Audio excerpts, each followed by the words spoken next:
大家早安。气象署持续针对今年第3号台风凯米发布海上、陆上台风警报，警戒区域同样还是包含台湾、澎湖、金门、马祖以及台湾附近的各海面，提醒大家要持续留意台风动态，做好防台的准备。我们从最新的气象资料可以来看到，在今天早上6点的时候，凯米台风的中心已经来到了新竹的西北西方大概40公里的海面上。这个台风在昨天0点的时候从宜兰南澳登陆，已经在稍早有4点20分从桃园的新屋出海。我们预计这个台风会逐渐的朝向西北的方向前进，那今天会逐渐的往中国的福建省的沿岸靠近。我们要先提醒根据最新的资料，包括金门跟马祖都已经进入了台风的暴风圈，随着台风逐步的接近，金门、马祖的风雨在今天会显著的增强。另外，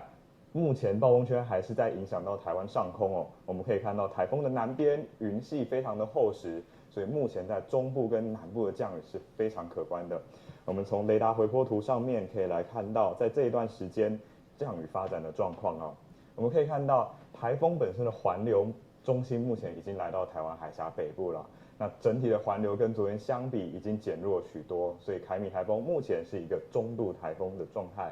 而整个台风因为是为台湾带来比较偏向于西北风，再加上西南风带来的一些水汽，所以对于中部跟南部以及包括澎湖这边的降雨，目前是非常的大的。尤其是在我们可以看到这边有一条一条的雨带，在移入的时候就会为当地带来时雨量超过50毫米的时雨量。那在过去这几个小时，我们在高雄跟屏东都分别有看到测站出现超过100毫米的时雨量，这是非常大的降雨，是非常大的短延时强降雨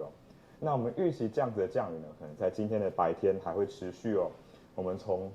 在定向降水预报上面可以看到，今天白天的话，几乎西半部，尤其是在新竹以南地区，都会有非常显著的降雨。尤其是在中部跟南部的山区，我们还是不排除可能有超大豪雨发生的可能，包括嘉义以南的平地，假如有比较强的对流移入，也可能有超大豪雨等级的降雨发生另外在澎湖的话，今天也是可能会有局部性豪雨发生的状态。而这样子的降雨呢，在本岛部分一路持续到晚上，整体的降雨的量值有逐渐缩小，但是雨势上还是相当的大，尤其是在山区雨势还是蛮大的另外是要提醒是外岛的部分，包括了金门跟马祖，到了今天晚上的时候是台风最为接近的时候，雨势上也会变得比较明显，同样会有强降雨发生的可能。这个台风预计在26号明天会逐渐的远离台湾，但是西南风带来的水汽还是相当的多所以在中部跟南部还是有局部性的大雨或豪雨发生。我们要提醒这样子的降雨时间其实是相当的长的，请大家务必要留意台风的降雨所可能导致的灾害。而另外在沿海地区的风力呢，在目前也还是比较偏强，尤其是在云林以南、宜兰跟基隆北海岸还有东北角，我们还是有看到11级到12级的强阵风我们预计今天这样子的强阵风还是会持续的。所以最后在每个地方我们要分区提醒一下大家在新竹以南目前的话是雨势最为剧烈的时候，当中可能会有豪雨等级以上的强降雨出现。另外在强风的部分也是要特别留意，而台东和澎湖同样也是要留意强风以及可能有豪雨出现的状态。金门、马祖是下一个台风准备要影响的地方，所以在风的部分目前已经很明显了，但是雨势的部分在今天会逐步的增强。而至于在宜兰、花莲还有在双北这些地方，昨天的风雨是蛮大的，那今天的话已经慢慢要度过风雨最大的时候，但是目前为止沿海的风力还是很强，而且在今天白天还是可能会有间歇性的大雨或豪雨发生的，所以还是要提醒大家要多留意台风动态。台风影响期间提醒大家非必要的话就不要外出，尤其是山区、海边、河边这些高危险的地方更不要前往。另外这一段时间还是在大好的时候，沿海地区还是要留意。以上是今天清晨的台风动态说明。好，请问现场的媒体记者朋友有问题要提问的吗？假如没有的话，清晨的说明就到这边，谢谢大家。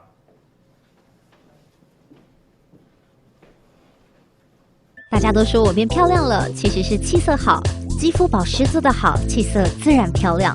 我选择 KS 皇家呵护芦荟保湿舒缓凝胶，因为它用国际芦荟协会认证高品质的库拉索芦荟，含有大量的粘多糖体，类似于玻尿酸，可以帮助锁住皮肤水分，让肌肤长时间保持水嫩，还运用 TTS 技术增强芦荟的生物活性，修护舒缓日晒后的各种不适。